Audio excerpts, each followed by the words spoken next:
Hallo, ich bin immer noch Audrey, ich bin immer noch Inter und ich werde immer noch ein Video über Inter machen. Das mal auf Deutsch und mit Tino aus Österreich.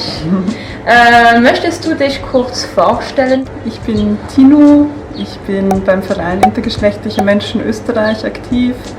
Ja, und über Interaktivismus haben wir uns auch kennengelernt. Ja. Du meintest, du bist bei FIME aktiv.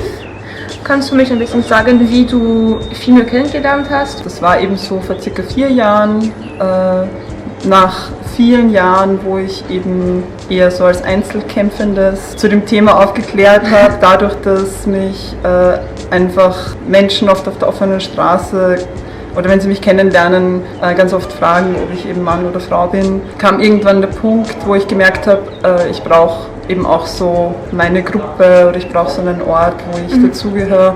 Und beim ersten Treffen war bei FIME, habe ich gemerkt, dass vor allem es ganz viele Intermenschen gibt, die mit medizinischen Gewalterfahrungen zu tun haben, die ich selbst nicht erlebt habe. Ja. Und das war für mich eigentlich der Moment, wo ich gemerkt habe, als sowieso politisch engagierter Mensch, ich möchte auf jeden Fall unterstützen und etwas dagegen tun, damit keine nicht notwendigen, nicht konsensuellen medizinischen Eingriffe mehr passieren, wenn man sie nicht selber will und sich nicht selbst dafür entscheiden kann.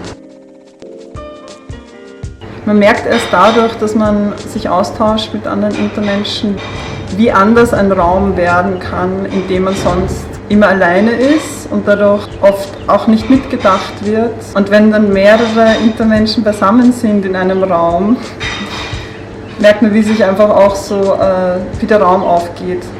Und das ist das, was eben empowernd ist am Interaktivismus und am sich treffen und gemeinsam etwas machen. Ich bin Inter, weil ich selbst eine hormonelle Variation habe, aber ich bin noch Ally.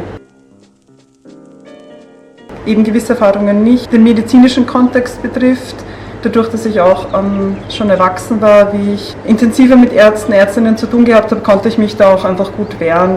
Also die konnten einfach nicht mir einreden, dass ich nicht normal bin. Sie haben es probiert. So, ich bin hier. Mein Körper macht etwas, das okay ist. Ich habe kein Problem damit. Also ich schäme mich nicht dafür. Und sie waren da auch etwas überrascht. Und sie sind immer überrascht, wenn sie merken, da ist jemand, der schämt sich nicht für sich selbst. Ja. Wie ich 14 war und gemerkt habe, okay, da wächst langsam ein Bart als Mädchen, habe ich einfach nur Angst davor gehabt, wie ich behandelt werden würde, wenn ich nichts dagegen tue sozusagen.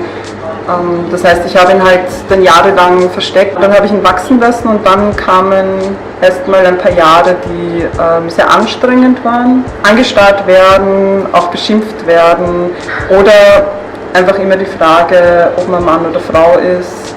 So. Aber es war trotzdem nie so, dass ich mich für mich geschämt habe. Ich habe auch nie das Gefühl gehabt, dass was nicht stimmt. Aber ich finde es extrem stark, dass du dich seit deiner Kindheit oder Teenage Years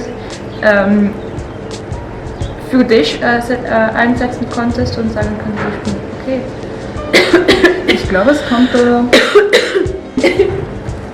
ja? Ich glaube, es kommt auch daher, dass ich gemerkt habe, eben diese Verschränkungen in der Gesellschaft. Ich habe gemerkt, okay, Schwule und Lesben werden schief angeschaut, werden negativ wahrgenommen, werden beschimpft, werden abgestempelt als eben nicht normal. Oder wenn jemand zu dick ist oder dieses oder jenes, Rassismus, einfach diese vielen strukturellen Unterdrückungsmechanismen. Ja. Und ich das nicht richtig finde eben und ich das für mich halt in der Jugend angefangen habe zu hinterfragen und einfach damit nicht einverstanden zu sein, dass das so ist. Ich einfach gefunden habe, Menschen sind okay, so wie sie sind, wenn sie niemand anderen unterdrücken dabei. So. Ja. Und ich glaube, weil ich von diesem Ort herkomme, war das für mich dann beim Intersein genauso. Ich vergesse oft, was mir alles passiert ist, weil es so eine Normalität in meinem Leben hat oder bekommen hat.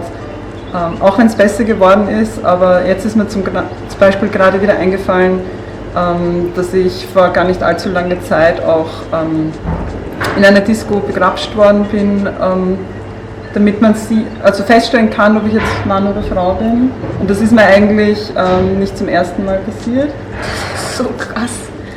Ich finde auch, dass ganz viele LGBT-Organisationen, Trans-Organisationen einfach den Weg auch bereitet haben, das waren die ersten, die eigentlich über Intergeschlechtlichkeit, finde ich, Infos gegeben haben und auch die ersten Personen, die mich angesprochen haben und mir gesagt haben, hey, weißt du eigentlich, du könntest Inter sein, so, das waren Trans-Personen. Okay. Du musst nicht ausschauen wie du musst nicht ausschauen wie ich. Genau. Du musst nicht so sprechen wie wir andere. Es muss auch nicht sein, dass man sich selbst Inter benennt. Es ist alles einfach in Ordnung. Ich glaube, das ist eben auch so wichtig bei dieser Frage von Legitimität oder auch von Vorbildwirkung. Also wir sind zum Beispiel beide in den Medien halt immer wieder sichtbar und sprechen zu dem Thema.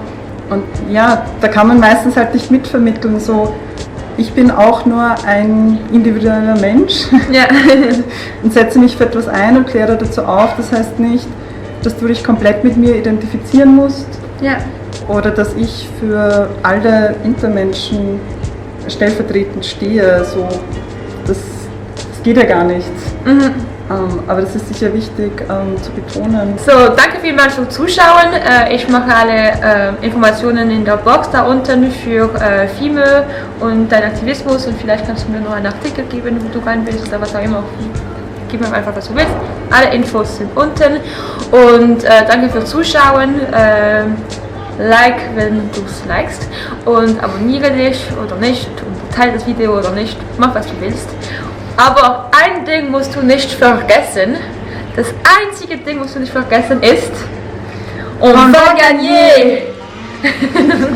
Danke vielmals.